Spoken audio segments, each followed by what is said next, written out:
Our faith is a religion of responsibility, and we feel, Zoroastrians feel, that we are responsible. Our injunction is to move creation forward to a blissful state by eradicating evil and promoting good.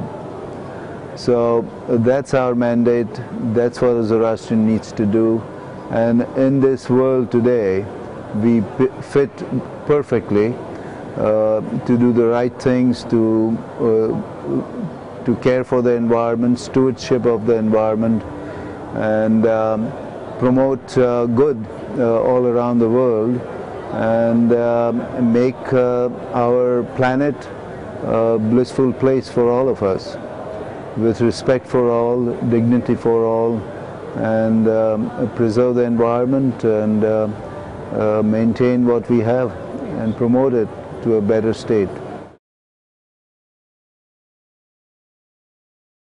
Well, it means a great deal because today we are spread out throughout the world.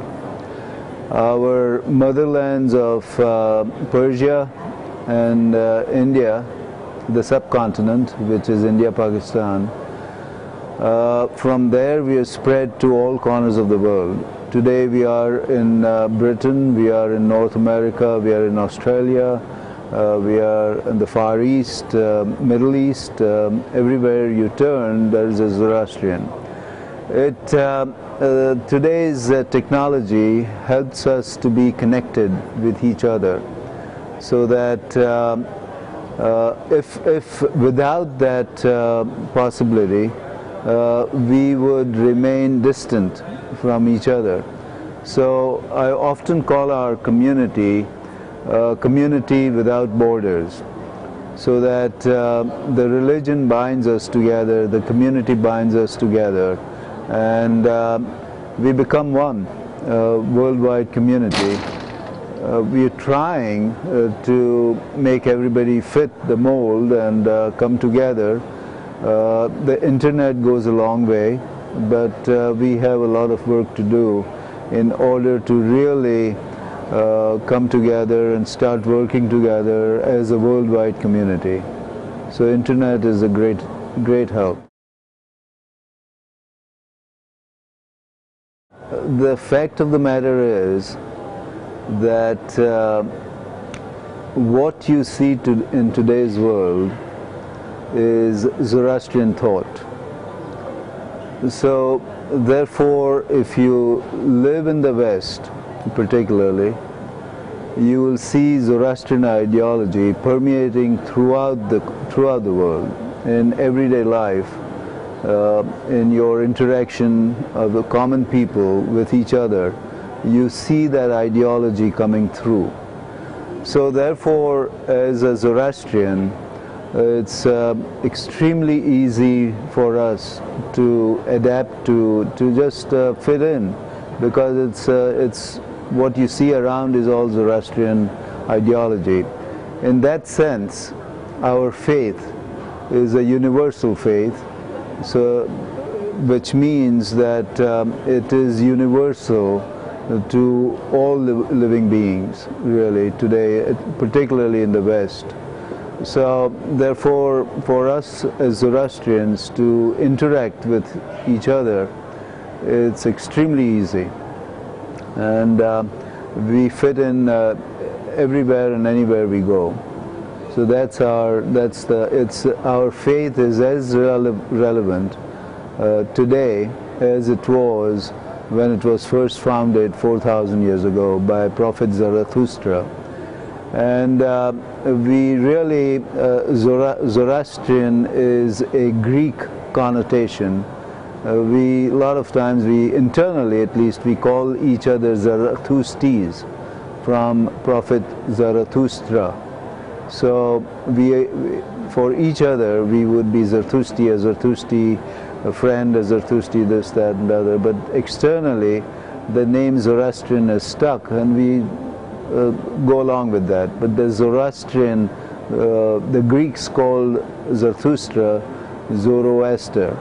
So therefore from Zoroaster we got Zoroastrian, and it stuck. So externally we call ourselves Zoroastrians, but internally we are Zarathustris to each other. So it is, as I said, our faith is very relevant in today's world. The stewardship of the environment, the reverence we have for creation, and our injunction to move creation forward compels us to do the right things in today's world.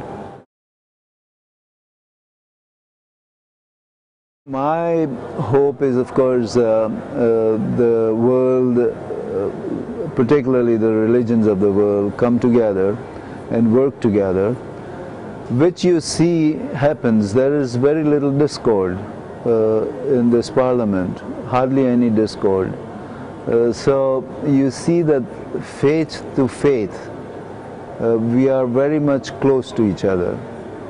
There is, we are all brothers and sisters. When we meet and greet each other in a surrounding like this, in an environment such as the parliament. However, when we go back home, the situation is entirely different. Within our faiths, each one of us have differences of opinion.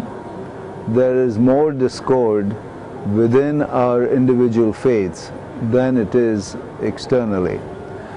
So I think my wish and hope is that people recognize that there is another element to this, because we know that peace within is peace without.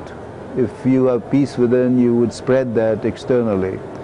When our own faiths are at loggerheads with each other internally, we spread that, and that gets spread out to others outside our faith.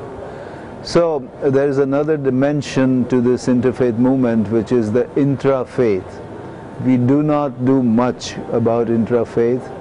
We hardly touch the surface, and we need to have a paradigm shift to move on to the next level, which is the intra-faith. Much more difficult, much more aggressive, but we need to take that step and reach out to each other internally. And as you know, the different faiths internally have a lot of issues, and you see them spilling over outside.